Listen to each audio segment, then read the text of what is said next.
친구들은 아무거나 막 주워 먹지? 하나요. 파란불 빨간불에 흥분하지? 하나요. 친구들 따라서 우르르 몰려다니지? 하나요. 시장이 어려운 주린이가 걱정되신다면 대한민국 주린이 집 이베스트 투자증권.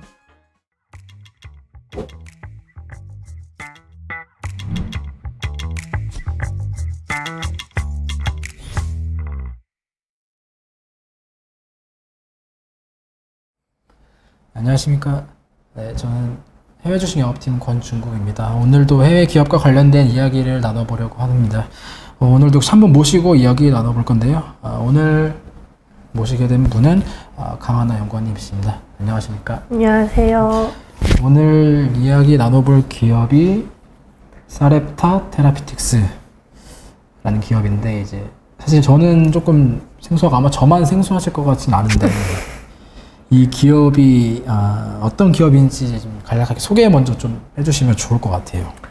일단 사렙타 테라피틱스는 이제 근육 위주의 희귀질환 치료제를 개발하고 있는 회사고, 제가 관심을 갖게 된 이유 중 하나가 그 이벨루에이트 파마라고 좀 시장 관련해서 치료제, 그러니까 이런 바이오 약품이나 그런 신약 관련해서 매출을 좀 추정해주고 그런 시장에 대한 데이터 공유해주는 네네. 그런 데이터 사이트가 있어요. 네. 거기에서 올해 출시하는 의약품 중에 가장 이제 블록버스터가 가능한 의약품 2위를 사렙타의 파이프라인이 했습니다.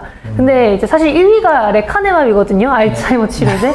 근데 이제 2위부터는 다 좀 생소한데, 이 회사가 너무 이제, 뉴페이스인데 2위의 위치를 차지했길래 보게 되었고, 이제 사렙타 테라피틱스가 지금 제일 관심을 많이 받는 가장 큰 이유 중 하나가 SRP9001이라는 파이프라인 때문인데요. 이 파이프라인이 뒤센 근위영양증, 그러니까 이제 유전성 질환이에요. 네. 이게 유전성 질환인데 뒤센이라는 사람의 이름을 딴 유전성 질환이고, 이 염색체 결함으로 좀 특정 단백질이 합성이 되지 않고 그게 이제 근육 발달을 저하시키고 이게 근육세포를 괴사시키게 됩니다. 그렇게 되면 이제 이게 보통 2세에서 6세 정도에 많이 이제 발병이 되는데, 네. 심장근이나 호흡근이 많이 죽게 되면서 이제 괴사되면서 보통 20세 이전에 사망을 해요. 그러니까 사람이 죽고 사는 문제의 질환이라는 거죠. 그렇기 때문에 이게 뭐 사람 환자 수가 엄청 많지도 않고, 네. 그렇다고 이 파이프라인, 이 적응증을 타겟으로 하는 파이프라인을 개발하는 회사들도 많지 않습니다. 근데 사렙타라는 이 회사가 이 적응증을 타겟으로 하는 파이프라인의 유전자 치료제를 개발을 했고, 네. 이게 올해 5월 29일에 승인 결과가 나와요. 그러니까 가속 승인을 받게 됐거든요. 네. 그래서 이제 가속 승인 의약품으로 선정이 되었기 때문에 이제 대리평가 지수로 평가를 하게 되거든요. 이게 대리평가 지수로 평가를 하게 돼서 보통 이 자문위, FDA 자문위가 이제 이 파이프라인이 어떤지 회의를 하는데, 네. 처음에 사렙타를 좋아했던 분들은 이 FDA가 우리 회의도 필요 없겠다. 어차피 이게 죽고 사는 문제다 보니까 그냥 승인해주겠다. 회의 없이. 그랬는데 갑자기 회의를 한다는 거예요. 그래서 그때 제가 이걸 쓰고 다음날 갑자기 회의한다 해가지고 네. 좀 많이 떨어지더라고요. 그래서 뭐 저는 그때가 뭐 매수 타이밍이라고 생각을 하긴 네네네. 했는데, 어쨌든 지금은 제가 썼을 때 정도로 조금 올라오긴 했지만 여전히 업사이드가 어느 정도는 있다라고 보고 있는 가장 큰 이유는 이제 5월 29일에 가속 승인 결과가 나오는 거고, 그래도 FDA가 이 파이프라인에 대해서 좋은 긍정적인 얘기를 많이 했었기 때문에 뭐 승인을 하냐 안 하느냐에 대해서는 별로 뭐 그런 실망스러운 결과는 없을 것 같습니다. 근데 이제 뭐 사실 가속 승인이 되고 안 팔린 뭐 그런 이력이 옛날에 네. 이제 아두카누업이라는 알츠하이머 치료제가 있었어서 네. 걱정하실 수도 있는데, 이거는 이제 뭐 유전자 단에서 해결을 하는 거기 때문에 유효성이 엄청 잘 나왔었고 부작용도 생각보다 없었어요. 근데 이게 뭐 죽고 사는 문제인데 거기서 데이터가 제일 잘 나온 편이라서 저는 이 파이프라인이 이벨루에이트 파마 같은 회사들이 예측을 한 만큼 블록버스터급 의약품이 될 수 있을 거라고 보고 있습니다. 그리고 이 회사 자체가 약이 없는 게 아니라 첫 신약이 아니라 여태까지 이제 3개 정도의 FDA 승인 신약을 만들게 됐는데, 뭐 어쨌든 900밀리언 이상 작년에 매출을 냈고 그 의약품만으로 그 정도가 냈고 지금 유전자 치료제 개발 플랫폼, 뭐 RNA 플랫폼 아니면 요즘 뭐 핫한 유전자 편집 기술도 다 갖고 있는 회사기는 해서 이게 약간 유전자 치료제의 시작을 알리는 상황이 아닌가. 이제 뒤생 근위 영양증에서 데이터가 만약에 잘 나오게 된다면 이제 후속 파이프라인들도 꽤 많거든요. 그 파이프라인들에 대한 기대감도 계속 유지될 수 있겠다 그렇게 보고 있습니다. 일단은 그러면 이제 블록버스터 2위가 이 SRP-9001이다라고 하셨는데 정확하게 이 블록버스터라는 거는 예상되는 최대 매출 수치가 그 정도 규모라는 건가 아니면 시장의 기대감이 그 정도라는 건가요? 일단 이제 블록버스터급이라는 예상이 왜 나오냐면 일단 시장의 기대감도 있고 시장 자체도 커요. 왜냐면 이 질환을 타겟하는 모든 의약품들이 다 비싸기 때문에 어쨌든 시장 자체도 크고 이제 환자 수도 우리가 원래 생각하는 그런 희귀 질환보다는 또 크긴 합니다. 그래서 환자 수도 그런 희귀 질환 중에서도 뭐 많은 편이고 이게 뒤생 근위 영양증뿐만이 아니라 다른 적응증으로 또 이제 약간 확장이 될 수 있는 가능성이 있어서 아마 블록버스터급이 될 수 있을 거라고 예상을 한 것 같고 지금 있는 예상 매출액은 이제 2028년 기준으로 한 2.2빌리언 달러 정도이기 때문에 뭐 이 정도면 지금 이 회사의 가치를 따졌을 때 충분히 이 회사는 매력이 있는 상황이다 그렇게 보고 있고요. 이게 뭐 이것만 있으면 또 아닐 수도 있는데 이제 후속 파이프라인들도 계속 있고 올해 하반기에는 뭐 이 파이프라인에 대한 그러니까 SRP-9001에 대한 임상 3상 제일 중요한 탑라인 데이터도 나오고 이제 그것뿐만이 아니라 SRP-5051이라는 파이프라인도 데이터가 하나 더 나옵니다.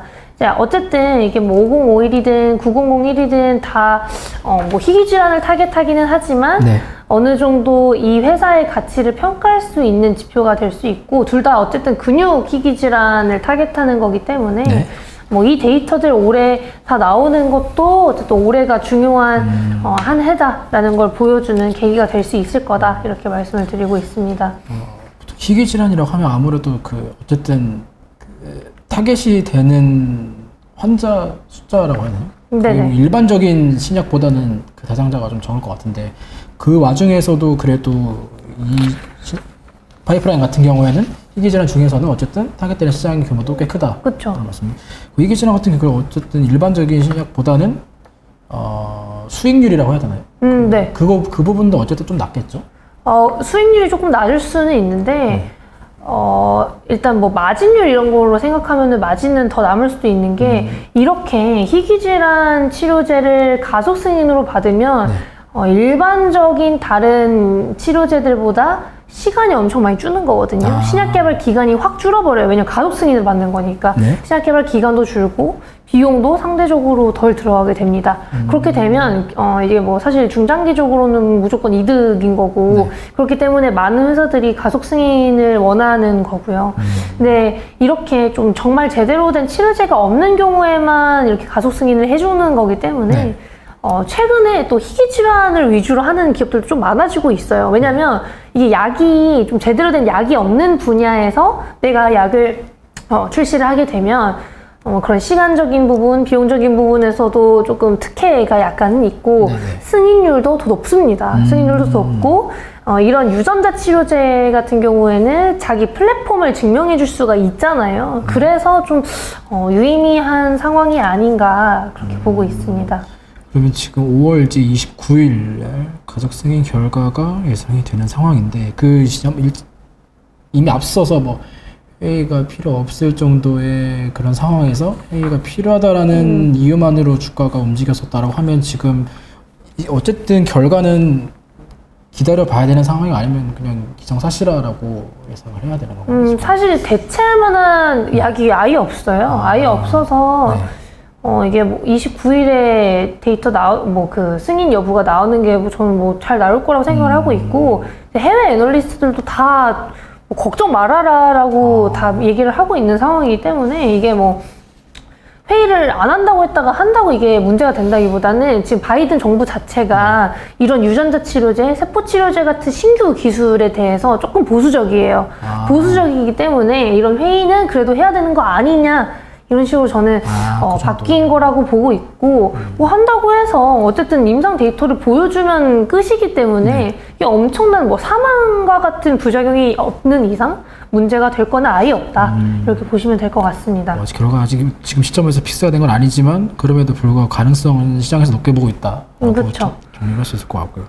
그리고 사실 뭐 바이오 기업들 전반적으로 사실 이제 다른 기업들 상대적으로 비교했을 때는 뭐 이제 매출 재무제표가 좀 영향이 좀 덜할 수는 있겠지만 그럼에도 불구하고 어쨌든 실적도 조금 궁금하긴 한데 공시적 추세 같은 경우에는 좀 전반적으로 성장하는 그림인가 아니면 근데 매출 같은 외형 성장은 계속 되고 있어요. 왜냐면 일단 지금 3개 정도 FDA 승인 시장이 있다고 말씀을 드렸잖아요. 네. 그러니까 그런 부분에 대해서 일단 매출이 좀 나오고 있기는 하고 근데 아무래도 이게 바이오텍이다 보니 적자일 수밖에 없습니다. 근데 제가 마지막으로 봤을 때 뭐 현금 문제는 뭐 당연히 아예 없고 이런 바이오텍들은 일단 로슈랑 지금 SRP-9001을 같이 하고 있는 거거든요. 이제 공동 개발 중이라서 어차피 뭐 로슈의 도움도 받을 거고 얘네 마일스톤이나 그런 것들도 들어오게 됩니다. 그래서 이게 승인이 되는 시점에도 마일스톤이 들어올 거고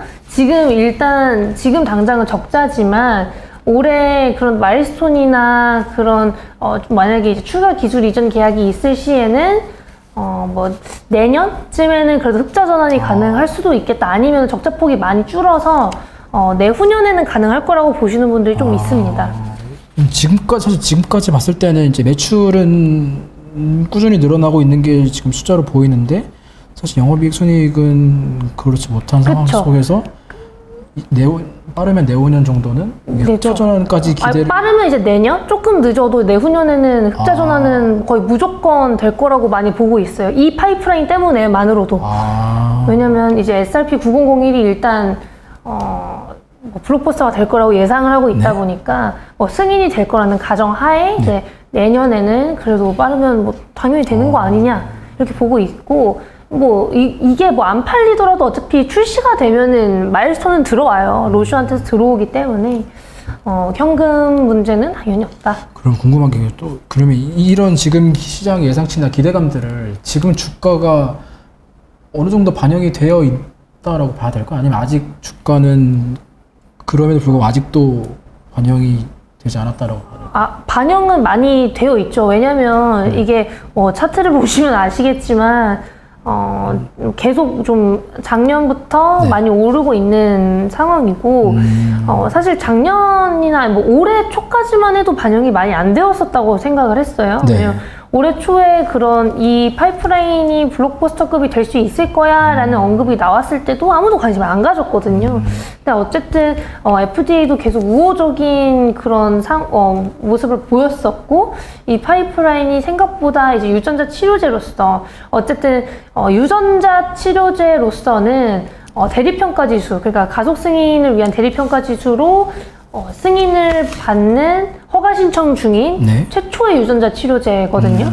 그러니까 유전자 치료제 시장에서도 좀 관심을 가질 거예요. 그래서 플랫폼의 가치가 다 반영이 됐냐라고 한다면은 노지만 이 파이프라인만 보고 지금 당장 살 거냐 했을 때는 그래도 저는 업사이드가 뭐 20-30%는 당연히 남아있는 거라고 보고 있어서 5월 29일까지는 좀 빠지면은 계속 담아갈 만하지 않나. 미국은 우리나라처럼 세론이 없어요. 세론이 없고 승인이 된다면 아마 더 갈 겁니다. 그래서 저는 그래도 지금 볼만하지 않을까 이렇게 말씀을 드리고 있습니다. 지금의 가격이 분명히 시장의 기대가 어느 정도 반영을 한 상황이지만 그럼에도 불구하고 어느 정도 업사이드가 있는 그런 상황이다라는 것까지 정리를 할 수 있을 것 같고요. 그러면 이제 이 관심을 이제 막 이 사렙타에 관심을 보이는 분들에게 이 내용은 조금 이제 앞으로 주목해보면 좋을 것 같다. 새로 앞으로 계속 이제 뉴스들이 나올 것 같은데 이 내용은 조금 주목해서 보면 좋을 것 같다라고 하는 내용도 소개해 주시면 좋을 것 같아요. 뭐 일단 아까 말씀드린 제일 중요한 5월 29일에 승인 결과 나오는 거 그거랑 이제 하반기에 이 9001의 임상 3상 데이터, 이 데이터가 더 잘 나오면 의사들도 아마 더 우호적으로 이 약을 찾을 거예요. 그래서 이 데이터가 나와서 잘 나오게 되면 신속 승인 말고도 정말 제대로 된 승인도, 일반 승인도 날 겁니다. 그래서 그것도 중요할 거라고 보고 있고, 그 외에 다른 파이프라인들이 올해 말쯤에 데이터가 나오기는 합니다. 그래서 근데 이게 임상 3상은 아니고, 임상 2상 데이터가 나오는 것도 있고, 이제 또 다른 지대 근육영양증 치료제인 9003 같은 경우에도, 지금 임상 2상을 하고 있어서, 이거는 그냥 꾸준히 팔로우업 하면 된다라고 보고 있고요. 그 외에 이제 계속해서 볼 만한 것들은 얘네 파이프라인이 추가적으로 팔릴 수 있느냐, 그런 거는 제가 알 수는 없고, 학회에서 데이터 업데이트 하면서 마음에 드는 회사들이 있을 때 좀 가능할 것 같아서 꾸준히 팔로우업 하시면 될 것 같고, 이렇게 3쪽을 보시면은 사실 여기에 그 블룸버그 예상 매출액이랑 이제 영업이익, 순이익 추이가 있어요. 이게 보시면 내년에 그래도 다 어느 정도 올라올 거라고 보고 있거든요. 근데 이게 거의 다 지금 9001이 반영이 된 거라서 사실 그것만 승인되면 회사 자체의 가치가 높아질 수밖에 없기 때문에 그냥 계속 보시면 된다 보고 있습니다. 다양한 파이프라인이 있지만 어쨌든 5월 29일 날 나오는 이 9001에 대한 결과를 가장 주목을 해서 이 기업에 같이 관심을 보이시면 좋을 것 같다라는 내용까지 정리를 할 수 있을 것 같습니다. 아마 미국의 바이오라고 하면 조금 생소하신 분들이 많으실 것 같은데, 오늘 나온 이 사렙타 같은 경우에는 나온 내용들로 인해서 조금 더 접근하기에 용이하지 않나 그렇게 생각이 들어서 아마 관심 보이시면 좋을 것 같습니다. 그러면 오늘 미국의 바이오 사렙타 관련된 이야기는 여기까지 나눠보도록 하고요. 오늘 함께 하신 분은 강하나 연구원님이셨습니다. 감사합니다. 감사합니다.